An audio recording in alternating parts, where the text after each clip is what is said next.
Hello student, welcome to my channel master classes. My name is Talib और आप देख रहे हो मास्टर क्लासेस यूट्यूब चैनल।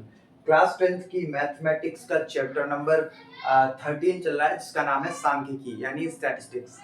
इसमें हमने पिछली क्लास में आपको माध्य निकालना यानी मीन निकालने से रिलेटेड एक वीडियो दिया था, जिसमें हमने बताया था प्रत्यक्ष माध्य, डायरेक्ट मेथड से मीन कैसे निकालते हैं प्रत्यक्ष तरीके से। उस विधि को बोलते थे प्रत्यक्ष विधि, माध्य निकालने की प्रत्यक्ष विधि।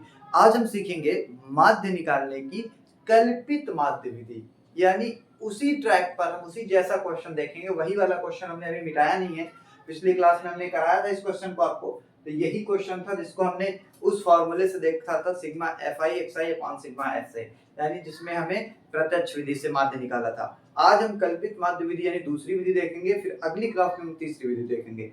3 विधियां होती है माध्य निकालने की, उनमें से आज दूसरी विधि। चलिए शुरू करते हैं। कल्पित माध्य, इस जिस तरीके से आज मैं आपको माध्य निकालना बताऊंगा, उस विधि को बोलते हैं कल्पित माध्य विधि। तो चलिए शुरू करते हैं। जैसे कि इतना काम सेम रहेगा इस विधि में भी, जिससे कि पिछले क्लास में हमने बताया था कि आपको ऐसे एक अवर्गीकृत दिया जाएगा, अवर्गीकृत क्या कहते हैं, बारंबारता दी जाएगी, बंटन दी जाएगी, अवर्गीकृत आंकड़े दिए जाएंगे ऐसे। तो आपको उसको ऐसे उतार लेना है, यानी आपको क्षैतिज में दिया जाएगा, आपको ऊर्ध्वाधर में उतार लेना है। देखो, तो ये जो चीज है वही मैंने यहाँ लिख दी है। ये जो चीज है उसके नीचे ऐसे, इस ऊपर वाली चीज को ऐसे लिख दिया, इधर वाली चीज को ऐसे लिख दी है। यही दो काम सेम है। और उसके बाद एक काम और भी सेम है, वर्ग चिन्ह निकालने वाला एक्साई। इसमें क्या करते हैं, इन दोनों को जोड़ के आधा कर देंगे तो ये आ जाएगा, इन दोनों को जोड़ के आधा कर देंगे तो ये आ जाएगा, इन दोनों को जोड़ के आधा कर देंगे तो ये आ जाएगा, इन दोनों को जोड़ के आधा कर देंगे तो ये आ जाएगा, इन दोनों को जोड़ के आधा कर देंगे तो ये आ जाएगा, इन दोनों को जोड़ के आधा कर देंगे तो ये आ जाएगा। इतना काम इस विधि में भी सेम है। अब नया क्या है इस विधि में, आप खुद देखिए। सबसे पहले हम क्या करेंगे, इसमें से, क्योंकि इसका नाम है कल्पित माध्य विधि, इस तरीके की विधि को बोलते हैं कल्पित माध्य। इस तरीके की विधि को बोलते हैं कल्पित माध्य। तो आप जैसे समझ ही रहे हो, कल्पना करना होगा हमें किसी माध्य की। तो इनमें से जो सबसे बीच में होगा उन्हें ही कल्पना करेंगे। तो देखो भाई, इनमें से 1 2 3 4 5 6 नंबर है। 6 नंबर वाला बीच वाला नंबर कौन सा हो सकता है, या तो ये या तो ये, एक किसी को भी मान के करो, आएगा उतना ही आंसर। तो मैं अभी हम इसको कल्पित माध्य मान ले रहा है। कल्पित माध्य को शॉर्टकट में ए से लिखते हैं, तो मैं यहाँ पे इसको ए मान ले रहा हूँ। क्या मान ले रहा हूँ भाई, ए। बात समझ में आ रही है। अब हमें निकालना होता है डी आई। हमें क्या निकालना होता है, डी आई। डी आई कैसे निकलता है, डी आई इक्वल टू होता है इस कल्पित माध्य जो कि हमने माना है ए, उसमें से हम xi को सब्ट्रैक्ट कर देंगे। अभी नहीं समझ में आया होगा, बस आप घबराइए नहीं, मैं आपको बताता हूं कैसे करेंगे। कल्पित माध्य हमारा है 47.5, 47.5। इसमें से xi को घटाएंगे, ये सारी लाइन को xi ही कहते हैं। तो 47.5 में से यहाँ रखेंगे इसको, और ये इसको xi को यहाँ रखेंगे। तो 47.5 में से इसको घटाएंगे और जो आएगा यहाँ लिखेंगे। एक बार फिर से बता देते हैं, 47.5 में से 17.5 को घटाएंगे, जो आएगा यहाँ लिखेंगे। चलो जल्दी से घटाते हैं। 5 में से 5 गया 0। देखो, आपको मैं यहाँ लिख के दिखा देता हूँ एक बार। 47.5 में से आपको घटा के दिखा देता हूँ, सुनिए। 47.5 में से सब्ट्रैक्ट करना है, होता है क्या, सब्ट्रैक्ट करना होता है इसको, कल्पित माध्य को 47, सॉरी उल्टा कर दिया, एक मिनट, 17.5 को। क्यों भाई, समझ आ रहा है, उम्मीद समझ आ रहा होगा। इसको सब्ट्रैक्ट कर देंगे, ठीक है। सब्ट्रैक्ट करो भाई, इसमें से इसको सब्ट्रैक्ट करो। शायद हमने थोड़ा उल्टा लिख दिया है, आइए इसको सीधा कर देते हैं। आपको फिर से देखिए, xi में से a को सब्ट्रैक्ट कर देंगे। हमने उल्टा लिख दिया था, xi में से a को सब्ट्रैक्ट कर देंगे। थोड़ा सा आप बना लीजिएगा इसको, कंफ्यूजन क्लियर कर लीजिए। xi में से a को सब्ट्रैक्ट करेंगे, ये है xi पहला वाला 17.5, उसमें से हम 47.5 सब्ट्रैक्ट करेंगे।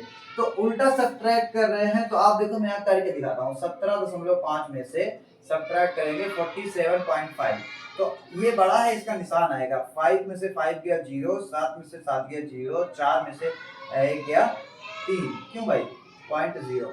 30.0 आएगा। आप समझ पा रहे होगे, 30.0 आएगा तो -30 इसका यहाँ पे लिखेंगे। कितना लिखेंगे? -30। पॉइंट के बाद का 0 है इसलिए उसको हटा देंगे, उसकी कोई चिंता नहीं है। अब मैं डायरेक्ट यहीं पे घटा रहा हूँ, सुनिए। इसमें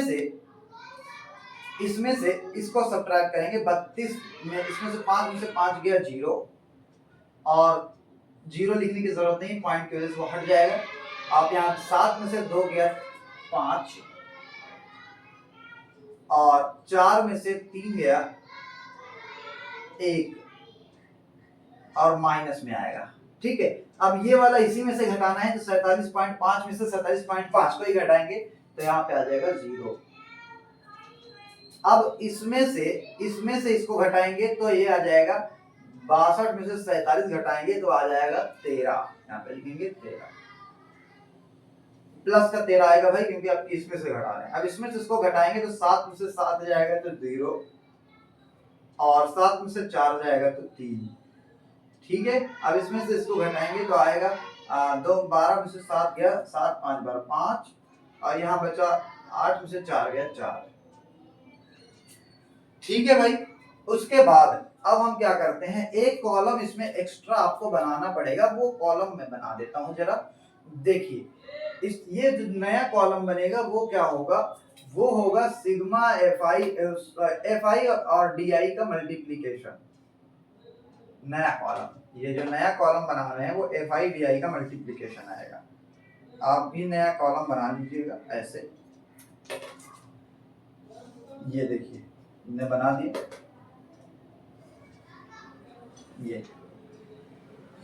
ठीक है, अब यहाँ पे लिखेंगे एफ आई डी आई का मल्टीप्लिकेशन। एफ आई कौन सी लाइन को कहते हैं? इस वाली लाइन को, यानी 2 का पहाड़ा 30 बार पढ़ेंगे, 2 तिसमे 60, माइनस का आएगा 60। ऐसे ऐसे 3 का पहाड़ा 15 बार पढ़ेंगे, 15 तिया 45, माइनस का आएगा अगला वाला। 7 0 जा 0, अगला वाला देखो 6 का टेबल पढ़ेंगे, 13 6 78, ऐसे 30 का पहाड़ा 6 बार पढ़ेंगे, 3 6 18 180। अगला 6 का पहाड़ा 45 बार पढ़ेंगे, 6 पंजे 30 का 0 1 3 हासिल और 6 चौको 24 और 3 हासिल था 24 3 27, ये आ गया। ठीक है, अब क्या करेंगे, अब इन सब को जोड़ देना है इधर वाले को। इसको बोलते हैं जब जोड़ेंगे तो जोड़ने को क्या बोलते हैं, sigma F I D I. क्यों भाई? अरे एफ आई डी आई वाली लाइन का जोड़ेंगे ना तो इसीलिए एफ आई डी आई आएगा। ठीक है, थोड़ा मेरे पास जगह कम पड़ेगी, इसको थोड़ा बढ़ा लेते हैं यहाँ पर। चलो जोड़ो 0, अच्छा ये दोनों माइनस में भी है, याद रखना। माइनस माइनस वाले जुड़ जाएंगे, प्लस प्लस वाले जुड़ेंगे, फिर एक बार में जुड़ घट जाएंगे। ठीक है, आप जैसे मन करे आपको कर लेना। मैं पहले 60 और 45 को जोड़ूंगा तो आएगा 105 और माइनस का आएगा 105। क्यों भाई? 6 4 10 और 105। अब इन सबको जोड़ूंगा तो कितना आएगा, 270 और 280 जोड़ेंगे कितना होगा, 300 और 815, 300 450। क्यों भाई? 450 और 78 और जोड़ेंगे तो 450 में 78 और जोड़ेंगे कितना हो जाएगा, सब एक साथ जोड़ लेते हैं। 8 7 15 15 5 20 तो 22 और 2 1 3 1 4, 428। 428 में से इसको घटा देंगे तो कितना आएगा, 428 में से इसको घटाएंगे, 8 में से 5 गया 3, 2 में से 2 गया 0 गया 2, 4 में से 1 गया 3, 323 आएगा। एक बार मिला लेते हैं फिर से, 8 7 15 5 15 7 22 का 2 2 1 3 और 2 हासिल आया था भाई, यहाँ पे 3 2 5 आएगा। आप यही तो मैं सोच रहा हूँ गलती कहाँ हो रही है, यहाँ 5 आएगा। 8 में से 5 गया 3, 2 आया और 5 में से 1 गया 423, ये 423 आएगा। अब सही है बिल्कुल। अब फॉर्मूला लगाएंगे हम माध्य का। देखो सबसे पहले, और हाँ इस लाइन को भी जोड़ना होता है, मैं पहले ही जोड़ के पिछले क्लास में लिखा था तो इस बार जोड़ा नहीं, आप जोड़ लीजिएगा। अब मैं फॉर्मूला लगाने चल रहा हूँ माध्य का, ध्यान से सुनिएगा। माध्य, यहाँ पे आप सवाल लगाएंगे माध्य का फॉर्मूला।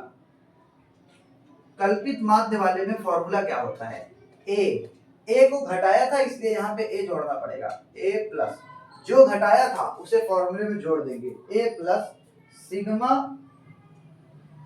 एफ आई, थोड़ा छोटा छोटा लिखते हैं, sigma F I D I upon sigma F I, ये है फॉर्मूला। अब इस फॉर्मूले में वैल्यू पुट करेंगे। चलो अगली लाइन में, जगह नहीं है मेरे पास नीचे, मैं मिटाना नहीं चाहता हूं ऊपर, मैं सोच रहा हूँ सारे सवाल पूरा लगा रहे इसी पर। ए हमने किसको माना था, 47.5 को, और plus F I D I कितना है हमारे पास 423 अपॉन नीचे है 30 लिखो, ये हो गया। अब आप इसी को काट पीट के आंसर दो, जीरो काटेंगे यहाँ ऊपर पॉइंट लग जाएगा, 3 से इसको काटेंगे, 3 एक कम 3, एक बचा, एक इसको देंगे, 3 चौक 12, पॉइंट लगाएंगे, 3 एक कम 3, यानी 47.5 में 14.1 जोड़ दो तो वही आंसर है, माध्य है। जोड़ो जरा, 5 और 1 6, 4 और 7 4 11 के 1 हासिल आया, यहाँ पॉइंट लगा लेंगे, 1 4 1 5 और 1 हासिल था 6, 61.6। क्यों भाई, सही है, यही आया था पिछली बार भी, मिला लेना, 5 1 6, 4 7 4 11, 4 1 5 1 6, क्यों भाई सही है। जीरो से काटेंगे तो पॉइंट यहाँ लग जाएगा, 3 से काटेंगे 3 एक कम 3, 3 चौक 12 और पॉइंट लगा ही है, 3 एक कम 3, सही है, मेरे ख्याल से एकदम सही है। आप एक बार ट्राई कर लीजिएगा, जो भी गलत होगा आप बना लीजिएगा, उम्मीद करता हूँ एकदम सही होगा। ये था तरीका कल्पित माध्य द्वारा, कल्पित माध्य, इस तरीके से माध्य निकालने की विधि को बोलते हैं कल्पित माध्य विधि। कल्पित माध्य विधि से इस तरीके से माध्य निकालते हैं। इस तरीके के क्वेश्चन आगे आने वाले टाइम पे हम इसी एक्सरसाइज में और सारे भी देखेंगे, तो जो भी दिक्कतें होंगी आपकी दूर हो जाएंगी। ठीक है, मिलते हैं नेक्स्ट क्लास में। Thanks for watching, all the very best.